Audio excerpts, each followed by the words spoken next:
Pembangunan semula kampung baru dilihat bergerak perlahan. Mari kita susuri apakah isu dan cabaran pembangunan semula bersama Perbadanan Pembangunan Kampung Baru PKB. Hampir 10 tahun PKB, masalah-masalah ini masih belum dapat diselesaikan secara total. Lebih kurang 81% daripada 880 lot di kawasan MAS mempunyai keluasan kurang 10,000 kaki persegi yang tidak ekonomik dibangunkan secara bersendirian. Saiz lot-lot tanah yang kecil dan sempit menyukarkan untuk pembangunan berintensiti tinggi. Pembangunan yang berskala kecil tidak memberi pulangan yang optimum kepada pemilik tanah dan menyukarkan kepada pematuhan keperluan teknikal perancangan pembangunan. Di samping itu, pembangunan tanah secara ad hoc atau secara tidak terancang mewujudkan persekitaran yang kurang menarik. Penyelesaian pusaka merupakan cabaran yang dihadapi dalam proses melaksanakan pembangunan. Isu pusaka yang tertangguh dan tidak diselesaikan menghalang proses pembangunan untuk dilaksanakan dalam tempoh yang singkat dan melibatkan kos.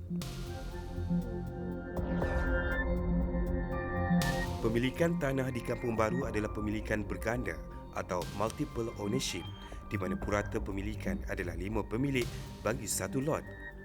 Jumlah pemilik berdaftar Kampung Baru menunjukkan sejumlah 6,311 orang. Lebih kurang 5,612 orang pemilik berdaftar bagi 880 lot di kawasan MAS dan 699 pemilik berdaftar bagi 460 lot di kawasan luar MAS.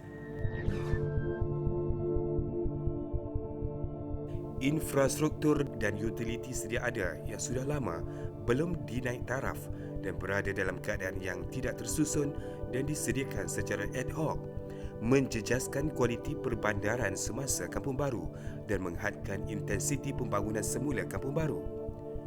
Utiliti semasa tidak mampu menampung pembangunan berintensiti tinggi. Sistem saliran dan perparitan yang tidak sempurna menyebabkan masalah banjir kilat memberikan imej negatif kepada Kampung Baru. Kampung Periuk, Kampung Hujung Pasir dan kawasan flat PKNS Jalan Tun Razak sering diancam bencana banjir setiap kali hujan lebat. Flat ni flat 4 tingkat yang tak ada lift.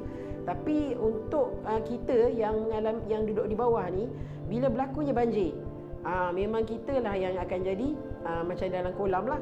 Ya, untuk apa yang berlaku sebelum ini di tahun 2019 yang mana pembinaan JPS mengadakan rumah PAM di sini, itu pun berlaku 3 kali banjir dalam sebulan. Jadi itu pun antara faktor-faktor utama yang menjadi push factor kepada kita, menyebabkan kita nak ada pembangunan ini berlaku.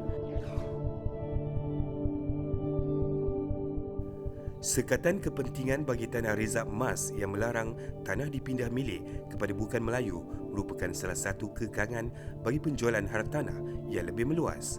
Sekatan syarat tu haruslah diberi kelonggaran lah. Sebab kita tidak membangunkan secara landed. Kalau kita bangunkan secara landed, milikan tu berpindah milik kepada non-bumi ataupun bukan Melayu tu boleh menjejaskan situasi di Kampung Baru lah, milikan. Jika dibangunkan secara high rise, pembangunan apartmen dan sebagainya yang sama kategori, sekatan syarat harus diberi kelonggaran. Sebagai contoh, dibuka 40% kepada yang bukan Melayu. Secara tidak langsung, sekiranya kita buka 40% ataupun 30% apa-apa kadar yang bersesuaian dengan risiko pembangunan, secara tidak langsung dapat membantu memungkinkan pemaju-pemaju hartanah Malay Reserve ataupun non-Malay Reserve untuk membangunkan di sekitar kawasan Kampung Baru. Pelbagai isu dan cabaran ini telah membuka ruang dan peluang kepada Perbadanan Pembangunan Kampung Baru PKB untuk terus komited dan berusaha keras menjayakan dan merealisasikan pembangunan semula Kampung Baru secara berperingkat.